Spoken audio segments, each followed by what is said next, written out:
Assalamualaikum warahmatullahi wabarakatuh. Welcome back to our online class. How are you today? Hopefully you are in a good condition and a good health. So today we will continue our study. Jadi kita akan melanjutkan pelajaran kita in chapter 4, di chapter 4. This is how you do it. Begini caranya. Nah, di chapter 4 ini kita akan membahas tentang procedure text atau teks prosedural. Nah, teks prosedural ini adalah teks yang menjelaskan cara membuat atau melakukan sesuatu dengan menggunakan serangkaian tindakan atau langkah. Jadi secara sederhananya, procedure text itu adalah teks yang berbicara tentang langkah-langkah untuk melakukan atau membuat sesuatu. Nah, untuk procedure text ini ada strukturnya atau ada komponen-komponen di dalamnya. The structure of procedure text itu ada 3. Yang pertama, goal or aim, di mana dalam bahasa Indonesia berarti tujuan. Dalam tujuan akan memuat informasi untuk memperkenalkan sesuatu yang akan dibuat atau dilakukan. Tujuan biasanya muncul sebagai judul teks. Nah, for example, we want to make fried rice. Kita ingin membuat nasi goreng. Nah, di dalam membuat nasi goreng atau resep nasi goreng, maka kata-kata fried rice di atas itu yang paling besar adalah goal or aim-nya. Itulah tujuannya. Kemudian yang kedua, materials, bahan-bahan. Jadi materials itu bahan atau alat yang memuat informasi untuk menjelaskan atau mendeskripsikan bahan-bahan atau alat yang dibutuhkan. Misalnya kita ingin membuat nasi goreng, tentu ada bahannya, yaitu nasi, bawang, dan lain sebagainya. Kemudian yang ketiga ada steps atau tahap maupun langkah-langkah.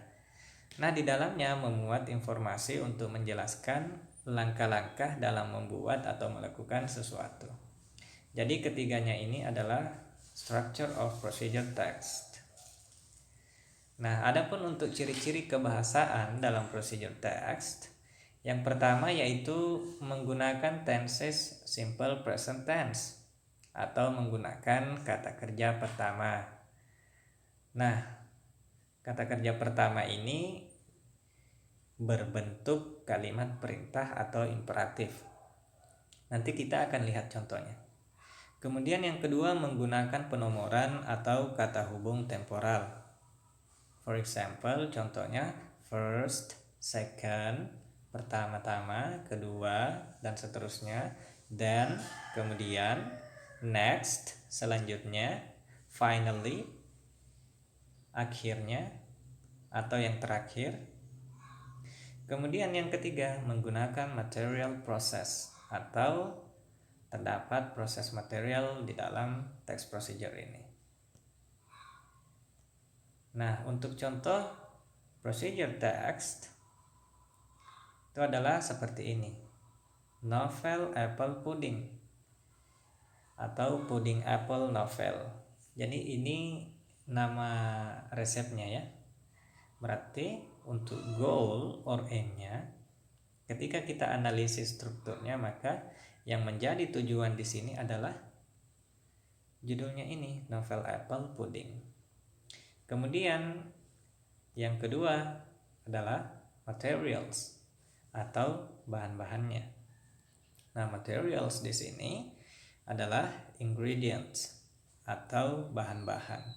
Jadi ingredients untuk membuat novel apple pudding itu ada 4 green apples, 4 buah apel hijau, peeled, kupas, cord and thickly sliced. Buang bijinya, kemudian potong tebal, dan seterusnya ke bawah. Nah, untuk ingredients and materials ini, dia mempunyai arti yang sama, yaitu bahan-bahan. Akan tetapi, ingredients lebih spesifik kepada bahan makanan atau sesuatu yang bisa dimakan. Sementara penggunaan materials itu berarti bahan-bahan yang tidak bisa dimakan. Contohnya bahan bangunan, kayu, pasir, semen. Nah, itu dia masuk di materials. Kemudian ada steps atau langkah-langkah. Langkah-langkahnya di sini adalah method atau metode. Nah, seperti yang Bapak jelaskan tadi, salah satu ciri kebahasaannya adalah menggunakan penomoran. Ada nomor 1, 2, 3. Kemudian menggunakan kata kerja pertama. For example, place apple in a heat-proof dish. Letakkanlah apel di piring tahan panas, dan seterusnya ke bawah. Jadi inilah contoh procedure text. Nah, tugasnya anak-anakku adalah I want you to make something special and simple. Jadi saya ingin anak-anakku membuat teks prosedural sesuatu yang spesial dan sederhana. Jadi contohnya anak-anakku ingin membuat teh. Jadi silahkan dibuat procedure text-nya seperti apa. Teh manis, bahan-bahannya, kemudian langkah-langkah untuk membuatnya. Okay, I think that's all for today. Thank you very much for your attention. Akhirul kalam, wallahu muwaffiq ila aqwamit thoriq. Assalamualaikum warahmatullahi wabarakatuh. See you.